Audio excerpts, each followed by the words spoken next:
You're now about to go deep with Dan Good. Victor, My mate. brother, what's going on? Good, man. How are you? Good, man. So what have you been up to lately? What I've been up to? Quite a bit. Work on my business. Because there's a few. There's a few. And yeah. Been doing a bit of work on set? Been a work on set. Yeah, I've been lucky. Starting the year good with doing some body double for a famous man with a hammer. Yeah, he has a big hammer. He has a big hammer, but That big hammer. it's not that impressive. Oh, I'm sure that's not what everyone says, but hey. Right. Yeah, but so you've been doing Body Temple. Body Temple, yeah, that's my little baby. Yeah? A little business you've been starting up? Yeah, it's my personal training studio. I've been working in the gym industry for 10 years, and it was time to have my own place. So we're starting small, and the goal is to make it a bigger venture. Yep. Now, so you've been doing personal training for a while though, right? Yeah. As I said, about 10 years. 10 years now? And you've just started out the business at home. Yeah. Did you had a change in your personal life? Yeah, I had a change in personal life. I had to do a few adjustments. Yeah. I got a little one. She's 14 months now. Yeah. Everything's going great. That's awesome, man. That's good though. You got those new priorities in your life and you have to adjust things around it, things that you're still striving for, you're still going hard at everything you want. So Yeah. Well, I mean, those goals were already in my mind. I think maybe sometimes you get things happen in your life and you push the foot on the pedal to go a bit faster, to make it happen faster. Yeah. It's good, that motivation though, right? Whatever way you can get it. Yeah, right. No, that's cool, man. So what's your main goal with Body Temple? Like how you're building your clientele at the moment? You've still taken a few over from your personal training that you've been doing for a while now? Yeah, big time. I got really loyal customer base and I'm really blessed for that because most of them followed me in my studio. The main goal is to make it a wellness center in the near future. I want to make it a bigger place somewhere else, obviously, on the Gold Coast. And we'll see what happens. Yeah. So what do you mean wellness center? Like not just personal training, obviously. Right. So personal training will be mainly in a private environment, like one-on-one, like in a studio environment. Yeah. But in the center, but it won't be a gym. It will be more like a recovery center. Okay. Yeah. Where we talk about ice bath, yoga, meditation, going more in that direction. Yeah. Okay, that's awesome. Yeah. Well, it's all associated though, isn't it? With goodness, well-being, physical health, everything like that. Recovery is a huge portion of it that some people negate sometimes, right, with their training. Yeah. Well, you get away with it in your 20s, and and it starts to catch up with you now. Yeah. Not only me, but many people that I know. Yeah. I'll definitely I see where you're directing that. Yeah. No, I feel you, man. And it's definitely like stretching's a major thing that you see a lot of people don't actually do with their training, right? Like, and the right stretches as well. Like, I mean, Sasha just showed me a few actually that's really helped. Like, obviously I got bursitis in my shoulder recently, like probably less than a year ago now. And he gave me some good stretches to actually stretch out my shoulder and my chest and everything. It's helped immensely in the last few weeks from when we caught up with him. So yeah. That's cool. Which has been very beneficial. Yeah. And I'm like, damn, I wish I knew these at the start. Like, why didn't my physio tell me these, And you pay so much money to go see these physiotherapists. And it's you do your research to try and find the right one. You look up like obviously their qualifications and everything and their Google reviews, but you never quite know what you're getting, right? And right. So an advice for everyone that sees a physio, a chiropractor, osteopath, even a trainer, whenever you have goals or an injury, something you wanna fix or something you wanna achieve, so you wanna expect a certain amount of expertise from the therapist. Yeah. But because it's a 24/7 hour job on your own body to either fix it or change it, your trainer or your therapist should give you homework. Like that's important. If you see you went to see a physio, okay, does some trigger point, you release or whatever. But if he doesn't say, okay, Dan, I want you to stretch this and this every day for a minute, or he's not going to fix you. Yeah. You know, he wants you to come back. Yeah. So the repetitive business cycle. Yeah. So his interest is more towards his business than towards your well-being. Yeah. And if that physio is really his business is really more centered around your well-being and fixing you, it will pay off in the long term, because you're not going to refer any of your friends to this guy, right? Yeah. No, not the guy that I saw. No, he didn't fix you. No, not exactly. No, I felt like I knew more than what he did with Right. my stretches and how I should train in the rehabilitation. And it was sort of like he was just there to reassure me that I was on the right track, if you know what I mean, with what I was saying, because I already do my research on it and stuff like that as well. I'm not qualified, but you can do your own research these days and you find your way with it, you know. And I felt like he was just reassured, that should be good. Yeah, you could do that. Like, and I'm like, okay, but advice from you, man. That's what I'm paying you here for. You shouldn't say you should. Or, maybe. And he needs to know. He needs to.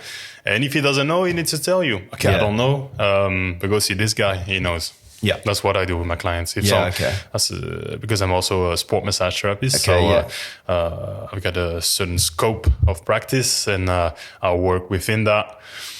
And if someone asks me to manipulate their bones, that's not my job. I'm not a chiropractor, so I know how to crack a back, but I won't do it. No, you know, it's not. You got to be honest with yourself. Yeah, that's right. And if it's out of your field of expertise, people actually, that's great that you're genuine with them and you're like, no, I suggest you to go see this guy. You want the best for your clients. Right. And that's what will obviously is kept your clientele basis that you've got at the moment, being really honest with them, and they're getting results with their training and everything like that. Like I've seen a few people, I've seen some of the transformations that have come down for your birthdays and things like that. And I'm just like, wow, man, you got them looking good. And they're just so thankful and they're lively. And I've seen like the progress from the year, each time. There was your female client, I forget. Leslie. Leslie. Yeah. Yeah, she did great. But she's a good example of someone that does the homework. So I train her a few times a week. Yep. And then the rest is just my recommendation. Okay, you need to eat this, and you need to train on those days. You need to do that, do this. Yeah, they commit 100% to your session. It's great, it's good, but going all the way when they go home to follow the diet and everything like that. Because obviously, diet is 80% of it, right? Or would you say more? Oh, the diet and training, they're both 100%. It depends on the goals. If you just want to, if you want sport performance, the diet is not that important. I mean, you don't need to dial in the diet to the T, because you just want to be faster or jump higher or whatever. But if you want to change your body physically, being bigger or leaner and whatnot, then diet will be really important. Yep. So as the training, and the recovery. I call it the three pillars. Of results. Yeah. Rest, training, and diet. Yeah.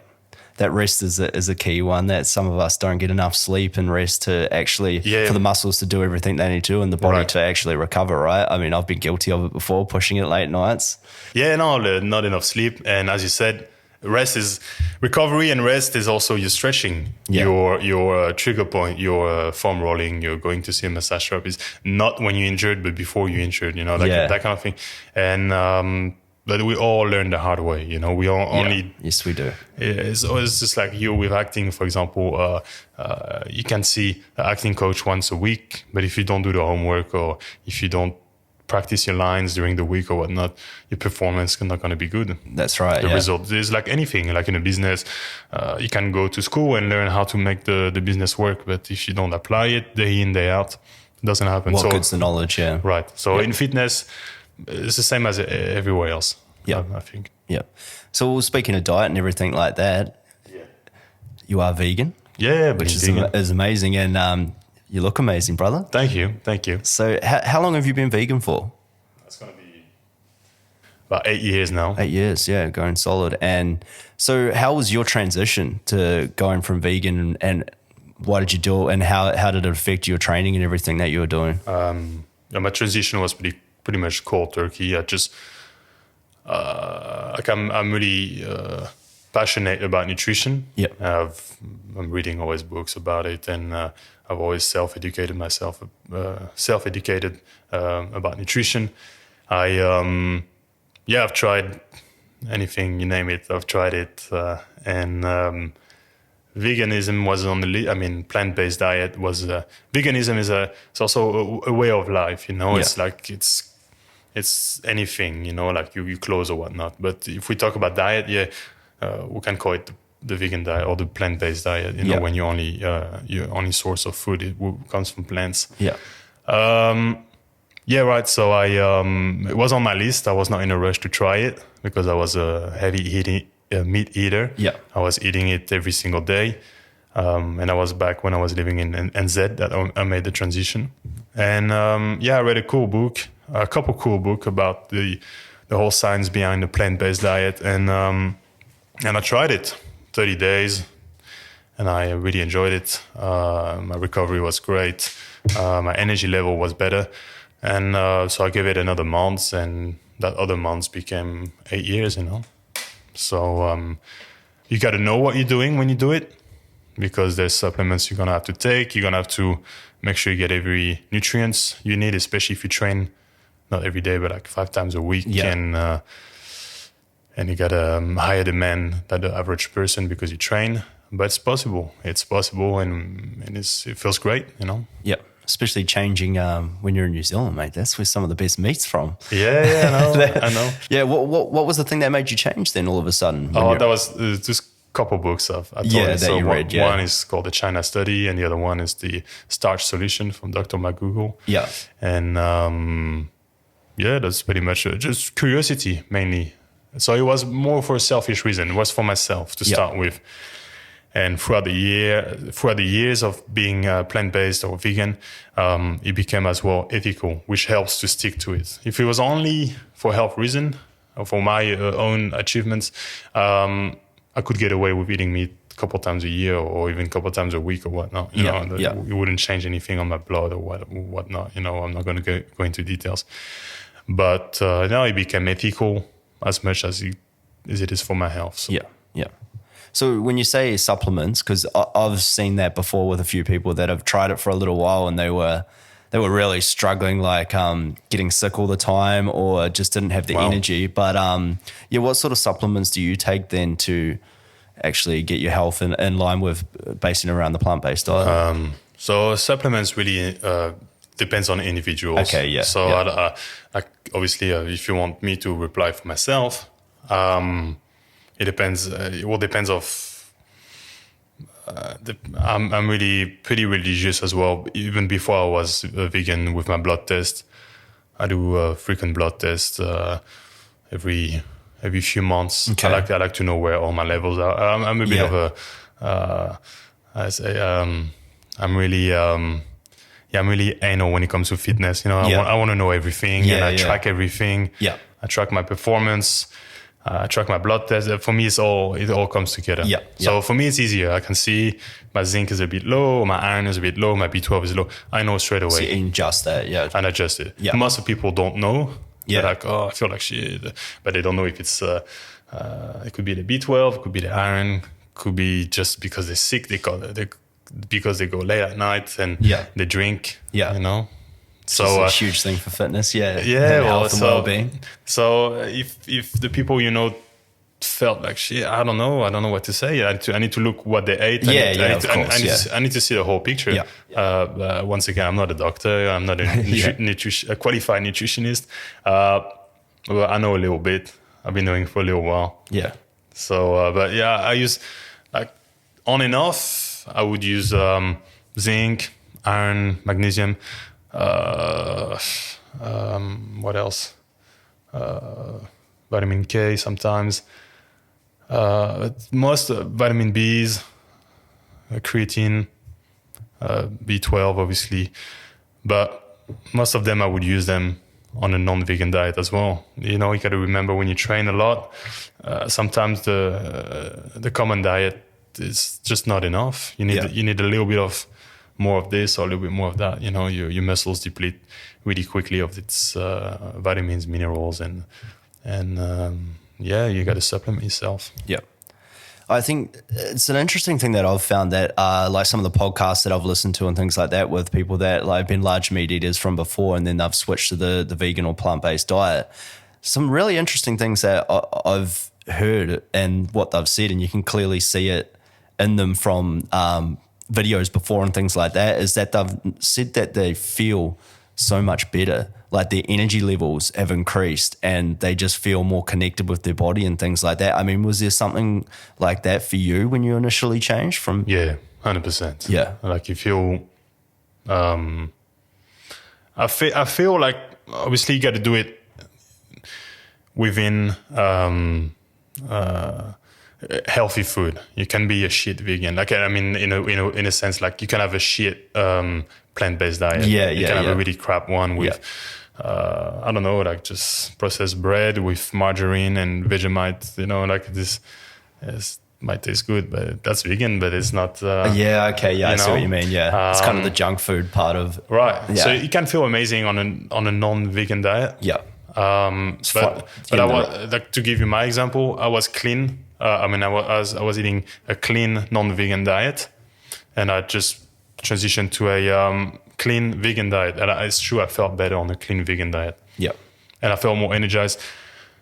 I was actually increasing my carbs, and I think carbs have a really bad rep in our society lately. I think they're really important, really important, especially for athletes or even fitness enthusiasts that go to the gym weekly or daily or what. Your body burns a lot of carbs. You need carbs produce energy, right, for the body when they're burning it. Yeah, so the thing is... the right carbs, though. Yeah, well, and any carbs will be used as energy.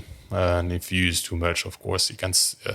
and any nutrients will store if you have too much of it. Yeah. And there are a lot of people who will come and say, oh, but if you're keto, you can create energy with fats. It's true. I'm not denying that. It's just a pain in the ass, like before your body turns into a ketosis, you got to go without any carbs. Like it's hard, and if you want quick carbs for your brain, quick glucose, quick sugar for your brain, you need carbs, so it's all right if you have a desk job. I think keto diet could work if you have a desk job and if you hate carbs. Yeah. But who hate carbs? No. Carbs I think everybody loves carbs. Carbs is awesome. Yeah. And carbs it's really important. It's always, we talk about metabolism. People say, oh, I got a slow metabolism. That's why I don't lose body fat. Or someone like me will say, oh, I've got a really fast metabolism. And no matter what I eat, no matter how much I eat, I'll drop body fat really easily,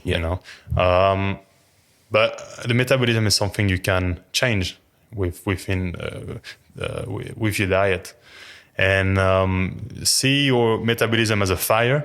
I like to use that analogy, and carbs as piece of wood. Yeah. And if you throw a piece of wood in a fire, you'll make it big, Yeah. And if you want a fast metabolism, a big fire, something that always works really fast and efficiently, throw some wood, throw some carbs in it. If you stop, you'll feel it straight away. I can ask anyone that listen right now to try, or if they have tried already, couple of days without any carbs, everything will slow down. Yeah. You're foggy. You're like, oh shit. And people say, oh, it's just because you're releasing your toxins. Can be true if you have an unhealthy diet to start with, but I feel most people, even if they're healthy, will feel flat with no carbs. Yeah. I feel flat with no carbs. Yeah. That's a good point. But what would you say, like, a really good carbs then, obviously? Because you say you can have shit carbs, right? And they aren't going to be good for your body then. Oh, any carbs will be used as energy. Yeah. But it depends. Like for me, like a donut, it's I don't eat donut, even if there's vegan donut. Yeah. We got to remember, donut is maybe 40% fat, 40% carbs, and maybe 10%, 20% protein or whatever. Yeah. What is in it? So you're not only getting the carbs when you eat a donut. It's processed. So anything processed pretty much is a bit of a Yeah, it's all right, but it's not the best source of carbs, you know. So my favorite source of carbs would be, whole food, like any fruits, any starch like potatoes, sweet potatoes, and even rice, pasta. If you're gluten intolerant, well, you get gluten-free pasta or something like that. Everybody loves pasta. Yeah. I love sweet potato. It is obviously pasta is processed. It doesn't grow from the ground, but it's like there's two ingredients to it at least, you know. It's like wheat and salt maybe or whatever out of it they make each pasta. But yeah. So for you, what got you into food and nutrition and training? I know you're a huge Arnie fan. Yeah. Was that a huge influence for you when you were younger growing up? Yeah. Well, I don't know. I'm just A natural Adonis. no. Thank you. No, I mean I'm just. I guess my background is boxing. I used to do boxing back in France, and just when I started to train, it was just a normal thing to eat right. When I was maybe 15, 16, I started to really be cautious about what I ate and track most of what I ate. Yeah. Sometimes back then at some stuff I didn't know much about nutrition, but I was still use the small knowledge I had to keep track or to I was just interested into it, you know. Because you were trying to make a weight class, obviously. Yeah. For me, it was not too bad. I was I didn't have to make a weight. Like I was, I think I was fighting at 89 or 90, which was a heavy amateur. Yeah. 91 or I can't exactly remember. I didn't have to make a weight. I didn't have to eat more or less. Like some of my friends, they had to be really restricted. Yeah. It was easy for me being in France. I was already really lean and being tall. Most of French people are not that tall. So if I was 91 tall, the opponent will be 91 short, and it will be good for me. I keep my nose. Yeah. So how long were you actually boxing for, and when did you start? I started martial arts when I was 10, 11, and then I drifted into boxing maybe at 15. Yeah. And I did it for 7 years or something like that. Yeah. Up until uni. I did a little bit in NZ actually with David Tua. Oh, really? In his gym. Tua man. In Onehunga. Yeah. I trained with him because I did my last fight was an amateur exhibition match in NZ in Auckland. Yeah. Which I lost, but it's a long story. I don't want to talk about it. Oh, that's fair, bro. That's fair. Man, I used to watch David Tua fight all the time with my old man. Yeah, sit down and watch those. I love watching the heavyweights bang. They go hard. He is a machine. Oh, he's awesome, man. And you never know with those guys because it's just at any moment there could be a second in the fight and he just lands that right hand on someone and knocks them out. Like he was... Oh, the Tourminator. That's what they used to call him. Yeah. But his gym was amazing, man. It was was like a small warehouse kind of gym in Honehunga, South Auckland, for people who don't know. And it was great. It's just great vibe. It looked old school. So it was a cool gym. You know, I find it really different than in France when it comes to the training, because in France we have most of boxing gyms are paid by the government. Yeah. So you pay a small fee for the year, your insurance, and you train every single night. Yeah. And the coach is paid by the government, by the city, to train you. So so it was a bit strange at the beginning. You had to pay a little bit more in order to train more in NZ. Yeah. But I guess. Also, it makes sense if you want to train with a champion. Yeah, that's right. Yeah. I wonder if because he used to be or manage. I don't know if it was his manager actually. His coach at one point, like Kevin Barry, used to be his coach. Quite a famous Right. guy in the don't know. industry. Yeah. I'm not sure if he had anything to do with it, but I think they split up a little bit after a while. Yeah, and he was with a few other fighters, but I think he's still in the business. But yeah, no, that's cool. Do you still follow boxing now? Or? No, not at Not all. really. Not at all. Honestly, I don't have the time. I don't follow the news. I don't follow. I follow a little bit the surfing. I like to watch the crazy big waves they have around at the moment. Big wave surfers. Yeah. There's a nice season at the moment. There's some big swells. Yeah. In Portugal or even in Hawaii. It's amazing. It's just watching it. But you'll Those see guys are crazy. Yeah, but when I'll take you surfing a little bit more, you're even if you surf something that's 3 or 4 foot, you're already like, you feel the power of the ocean. But this guy surf like 50 to 60 foot. This like building. That thing swallows you up. As high as the building sometimes, it is crazy. It is crazy, yeah. But that's entertaining for me. Yeah. Like I don't follow anything else. Yeah, right. Yeah, because there's a sick fight on next weekend. Oh, what is it? Dante Wilder, the American with the crazy knockout power, freakish. Yeah, what weight? 40-0. Heavyweights. Oh, heavyweights. I love the heavyweights, man. Yeah, that's fun. Dante Wilder fighting Tyson Fury. Oh, the Gypsy Tyson Fury. King. Okay. Oh, but dude, that guy can box. They had their first fight like a year ago, probably now, and Tyson Fury hadn't fought for a very long time, and he was champion at one point, beat Klitschko, and he got his belt, and just sort of once he won that fight, that was his goal. He didn't have anything left. He didn't even know what he was living for anymore. Just started drinking all the time. Really? Drugs, went completely off the rails, man. Like, long story short, he was in a Ferrari at one point going super, super fast, straight for a bridge, just wanted to end his life, and something just hit it, and something snapped in him that he didn't want to, he found something to live for eventually. Wow. He threw it all away. He had kids, everything, man. Crazy. And he had kids. And didn't even want to, still live for that. And it was crazy. Yeah, like he's fighters, man. Like, you don't know. They're doing it. It's a crazy, crazy thing they do. Right. Fighting at that level as well, especially the heavyweights. It's a dangerous sport. But and something snapped at him later on. Like, he had some calling, but that's a whole nother story for itself. But yeah, he got back in. He was like, what was he, like 300 or 400 pounds or something crazy? Yeah, it was quite a lot. He was wet, and they were giving him shit. Like, I think it was Dante Wilder's coach or something. They were calling out saying he's not going to come back. He's not going to do anything, And he ended up just something snapped in him. Ended up losing all the weight, taking a few fights. But his main fight coming back was this fight with Dante Wilder, and they set it up. It went 12 rounds. No one had gone like 12 rounds with Dante Wilder. He knocks everyone out. Like, he's like 41-1 and 39 of those are knockouts. Shit.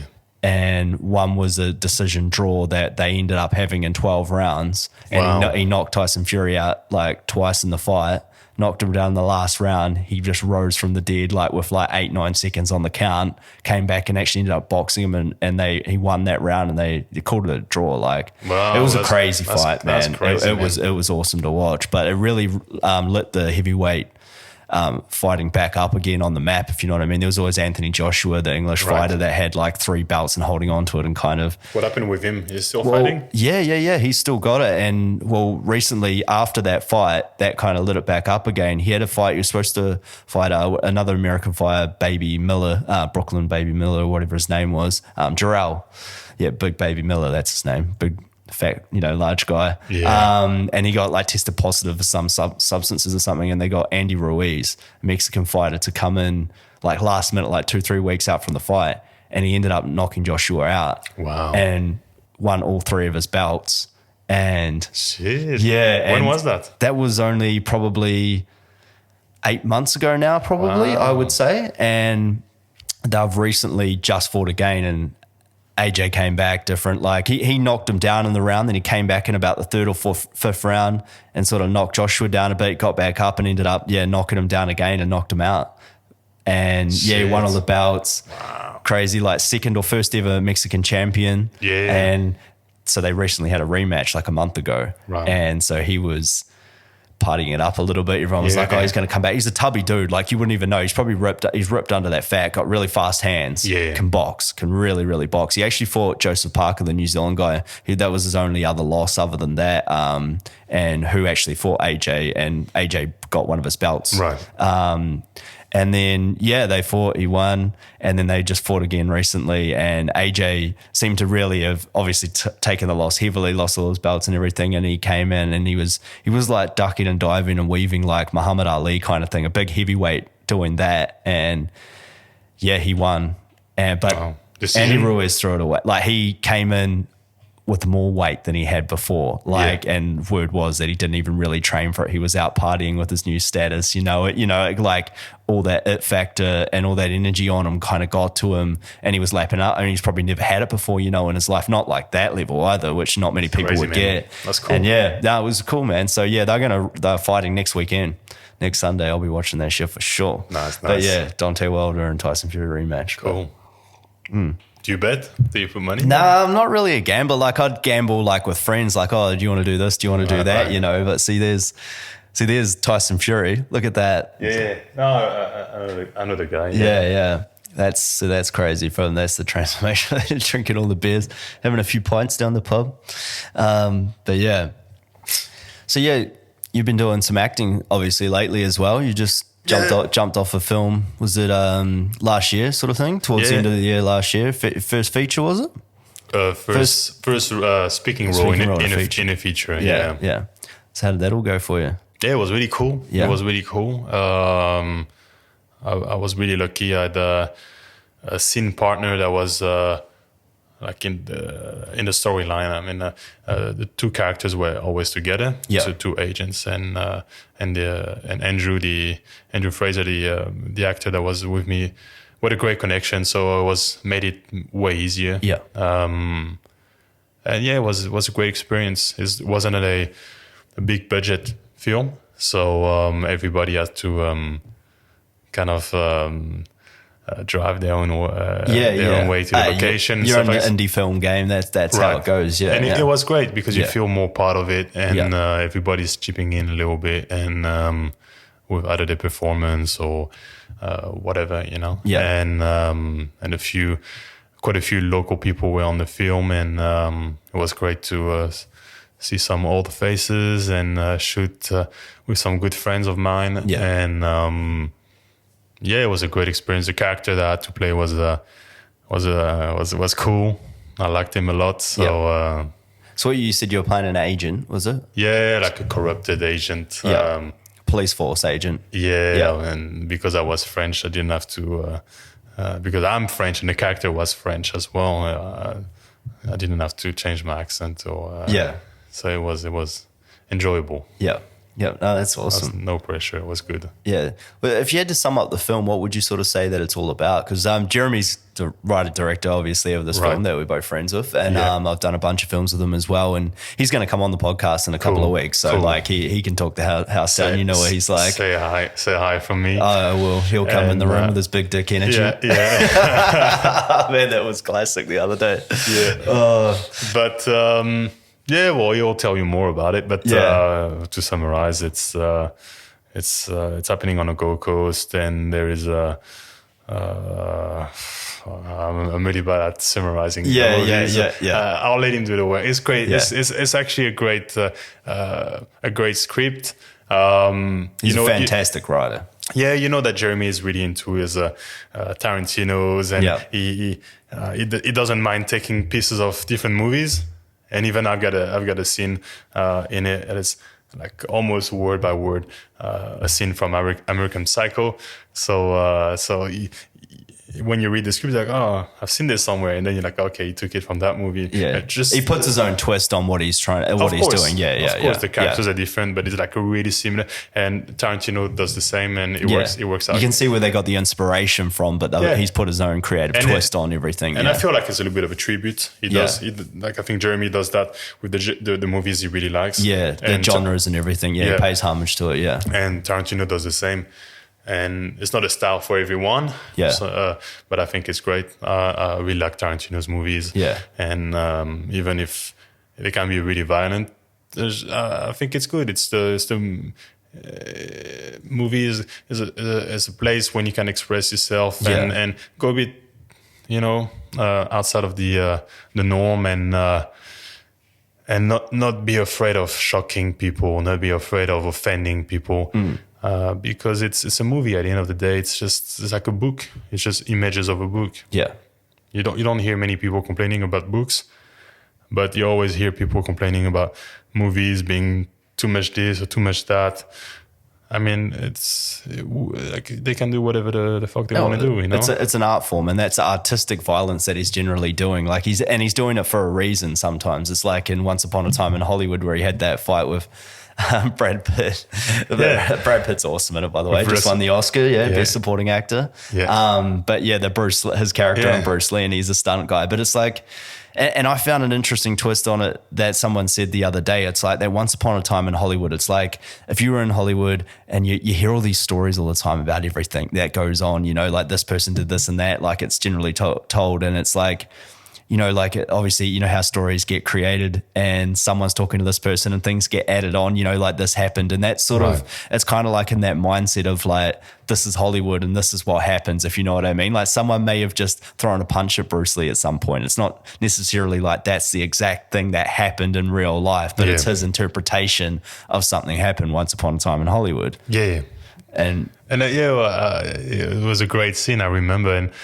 But before I saw the movie, I try to not to block.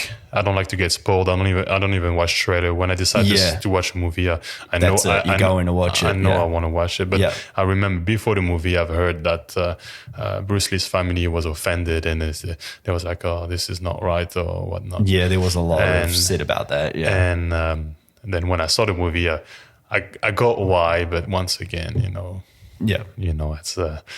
it's everybody knows that Bruce Lee is was a great guy and an amazing martial artist, really humble person. He never bragged about anything, and that's okay. It's okay then to make a movie about it, I mean, to make a fictional Bruce Lee, because everything is fictional in that movie. Even the ending that's not what happened in real life. That's not factual. Yeah. So Bruce Lee, one hell of an ending as well.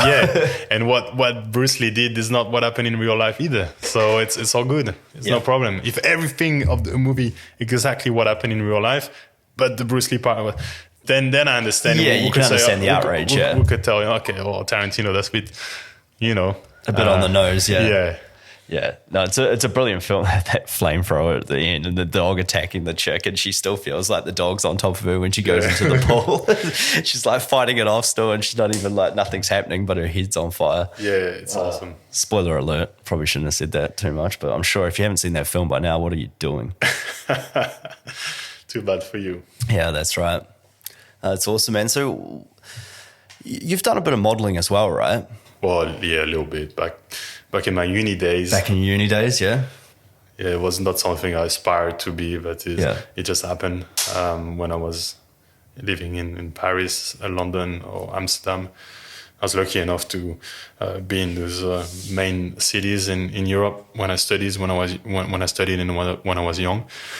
So just a little bit. Yeah, I was always too big to do any fashion modeling. I just did a bit of commercial stuff. Yeah, mainly underwear model. Not mainly, but I didn't do much. Yeah. No, that's cool, man. So what's next for you, man? Like, so you're concentrating on the business. You're going to keep that going? Yeah, this year I really want to. There's so many little goals I have this year, and I really want to increase my the variety of sources of income this year. I think it's fun, just for the fun of it. I'm not really superficial. I'm not chasing a big car. I mean, I've got a big car, but I'm not chasing a fast car. Not chasing it because I've already got it. Not an expensive one or whatever. But no, it's just for the heck of having goals and keep thriving for them. I think that's what life is all about. Exactly. It's just always finding new. Like I recently had a good mate of mine saying, "Oh, so what's you? If you had one goal, what is it?" I think I always had goals that push me towards a certain direction in life, but they change. Yeah. Like the reason why I moved overseas is because I moved to NZ and I was doing personal training there. I just wanted to get better in my English and all that stuff. And my main goal back then was to be like a star trainer in Hollywood. Okay. Yeah. I got no desire whatsoever to be that today, you know? Yeah. It was my dream Yeah. 12 years ago, right? But now it's like, it's the most boring thing I could ever think about, you know? Yeah. So, and I've been to LA in the holidays and it's fine. And I'm speaking for myself. LA is a great city if you're on holidays, but otherwise, I think we got really good here in Australia. So. Yeah. Yeah. I believe so as well. Yeah. It's another world over there. Yeah. Oh, it's just too busy. It's too expensive, to spread out, it just doesn't fit my lifestyle. Yeah, yeah.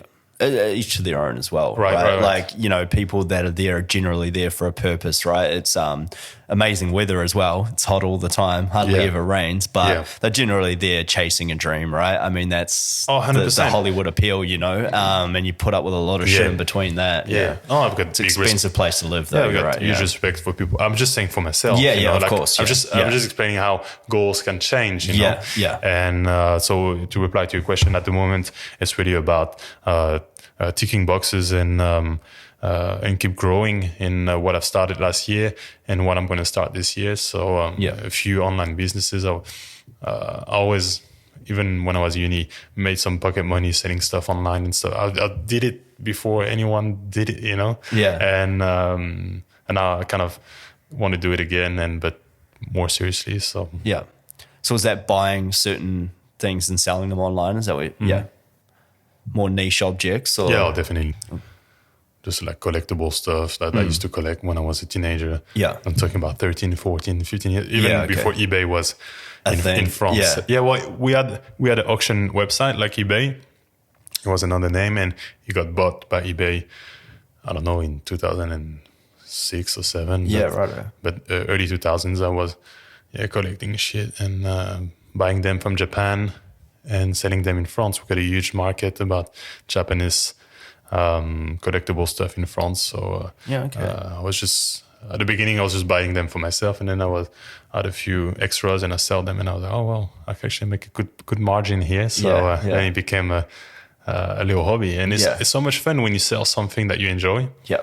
So this year, that's what I want to do again. So I got a few ideas. I'll tell you more about it when it's when we're not live and people can't steal your ideas. No, it's just when it's actually I don't talk about something until it happened. No, I get you on that one, and it's a very respectable thing, and it's something that's different from person to person, right? There's a lot of people that'll just talk a big game and not actually back it up with what they're doing, and they have always a lot to say, but or they back it up, but it's just, for me, it's just something. It's not even superstitious or anything. It's just I got nothing to talk about. It's not there, right? Yeah. So it's just an idea. Yeah. So, okay. Yeah. I got ideas all the time, but I'm not gonna.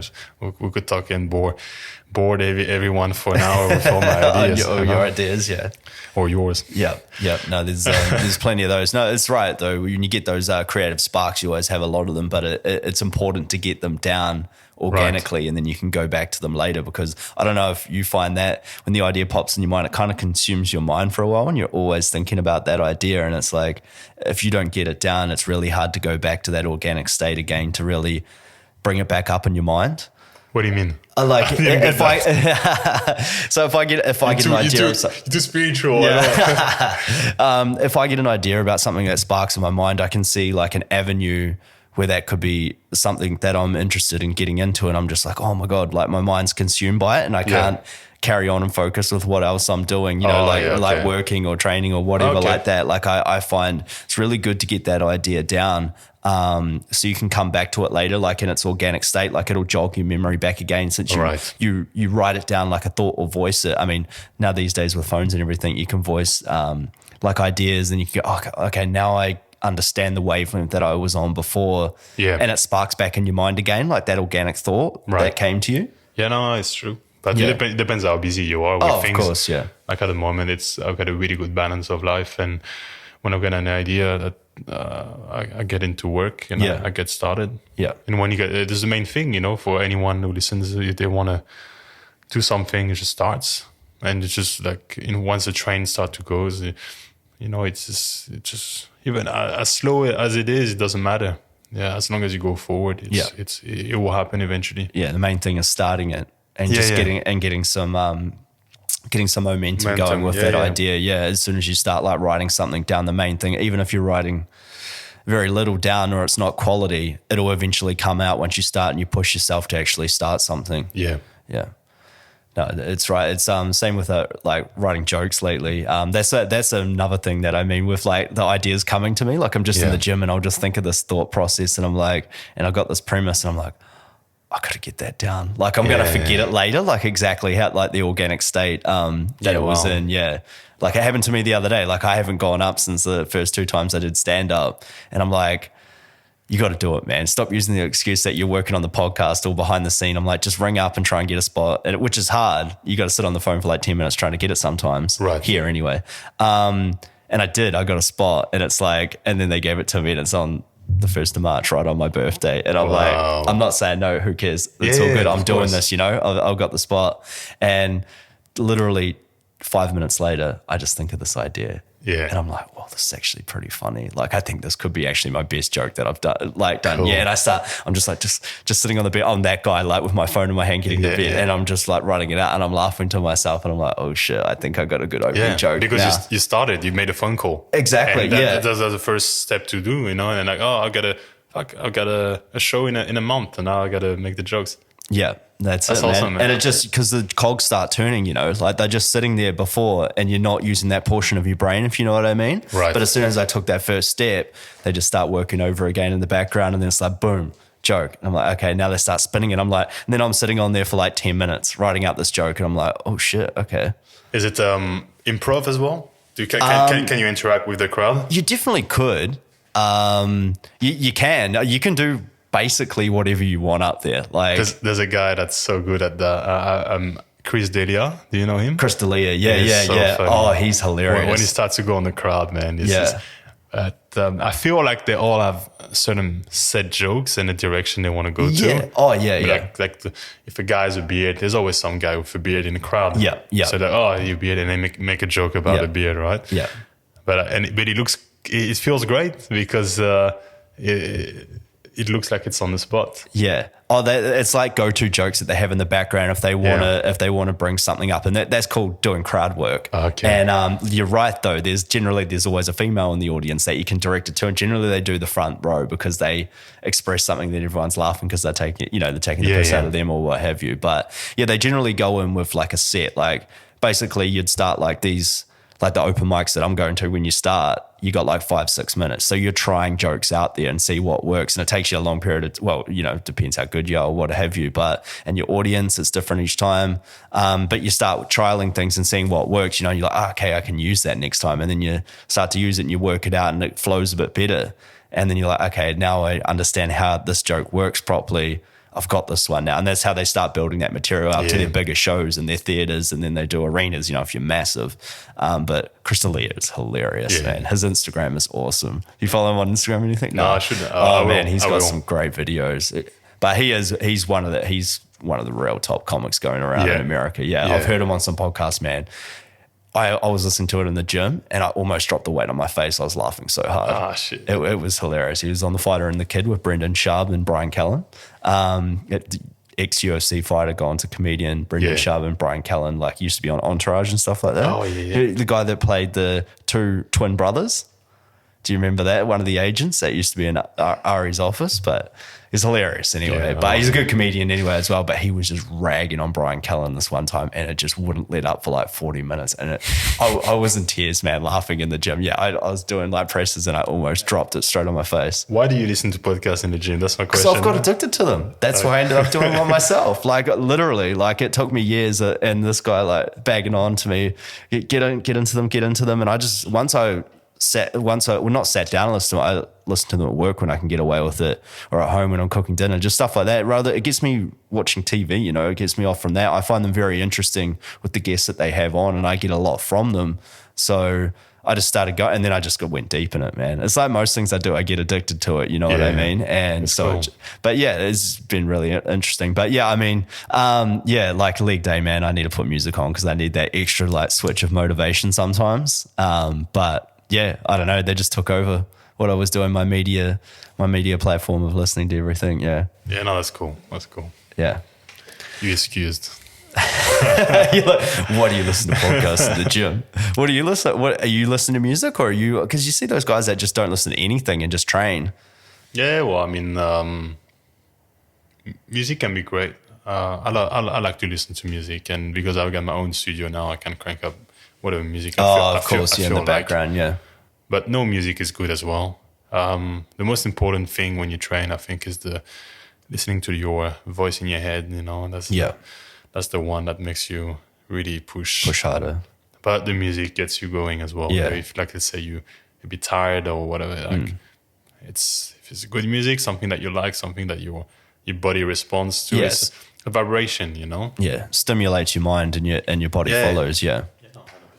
Yeah. I don't think there's anything wrong with, you know, listening to music when you train. I think it's a great. It can be just as powerful as a pre-workout, you know. Yeah, no, that's what I mean. That's what I find when I switch to that. I'm like, geez, I should start listening to music again because I'm training harder. I'm more focused on what I'm doing, I guess, and I'm not listening to the podcast and interested in what they're talking about, you know. But also, so it stops people talking to me in the gym, you know what I mean? They always want to have a chat, and I'm really guilty for that sometimes. But there's a lot of people that do it. Sometimes I'll have my headphones in without anything on, man.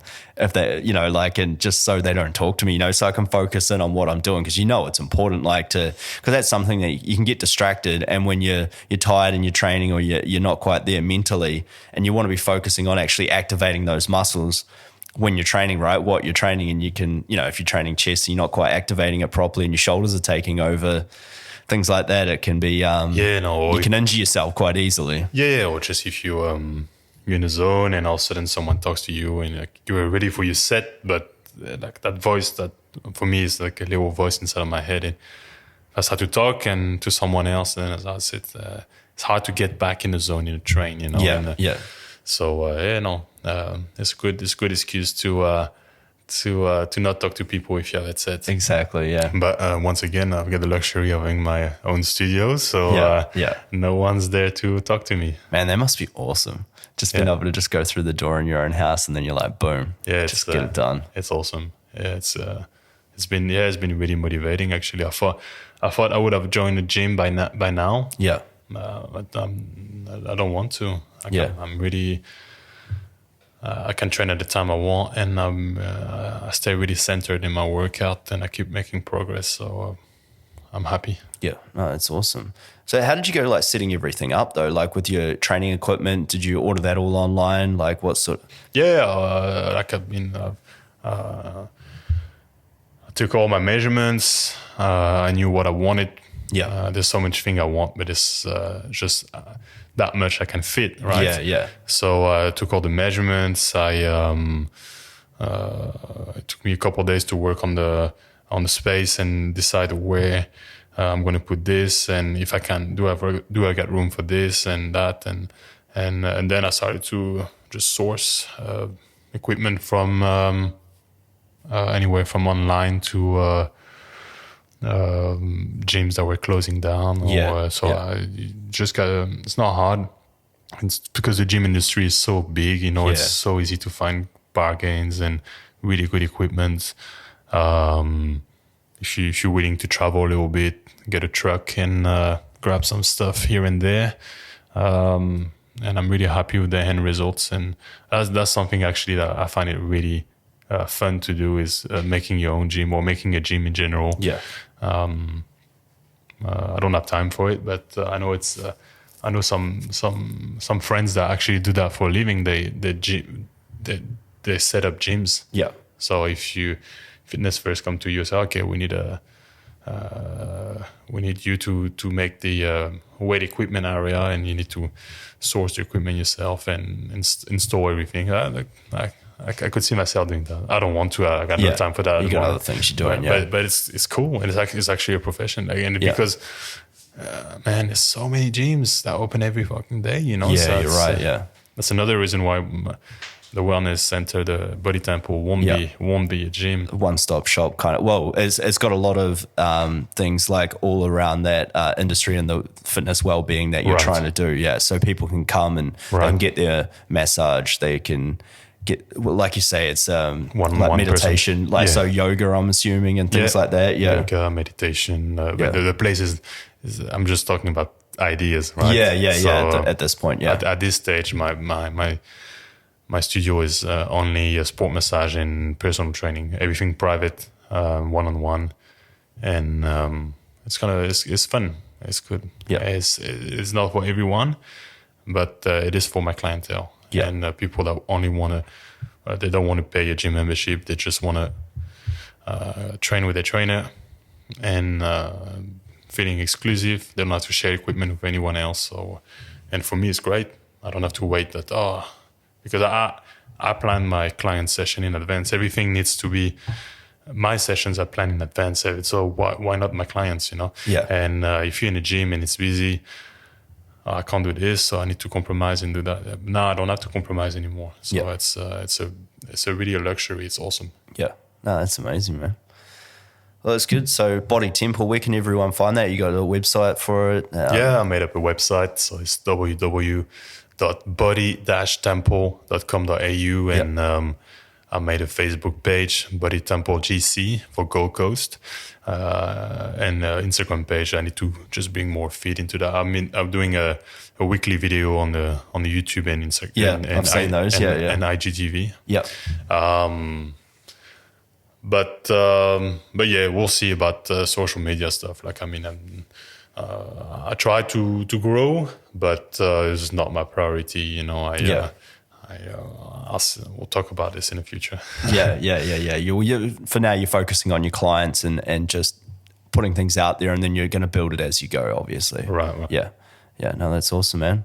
Oh, it's been good to chat, brother. Yeah. I look forward to the next one. You can come back and we'll see where you're going and how the fitness and well-being center's coming along. And thanks a lot for having me. Hopefully you'll get there. You'll get your whole shrine of business there. Yeah. You have it up and going, and it'd be awesome, man. I'll have to come down and have a little training session with you. Definitely. You're more than welcome. Yeah. You know, we need to plan that. A little weekend down the GC. Go for that surf as well. Go for that surf. It's a bit big at the moment and messy. Oh, but, that might get me. Yeah, there was actually really nice swell on the weekend on the Gold Coast. Yeah, because after the storm and everything. Yeah. There was a cyclone somewhere. And February every year there's a good swell on the coast. I didn't surf. I was too busy. But man, there's some big waves going on. It was cool. Yeah. So did you just go out and see the waves, or you haven't really? You haven't been able to. Yeah. I haven't been. I've seen the videos. Yeah. It must be itching to get out there though. Oh yeah. Well, I don't surf that big, so but it's impressive to watch, though. Yeah, that's awesome. Righto, brother. Yeah, thanks a lot for having me. Woo, we did it. Another podcast in the can. Thanks a lot for listening, everyone. If you'd like to show us some more love, please subscribe to the YouTube channel or any of the other audio channels we have. I'm really excited for the next few guests we have lined up. Awesome journeys. Can't wait to sit down and chat with them. You know what? I'm just going to leave you with that, and you'll have to tune in next time. If you'd like to follow us on Instagram, Going Deep with Dan Good, or my personal account, Dan__Good. Thanks a lot, everyone. Until next time.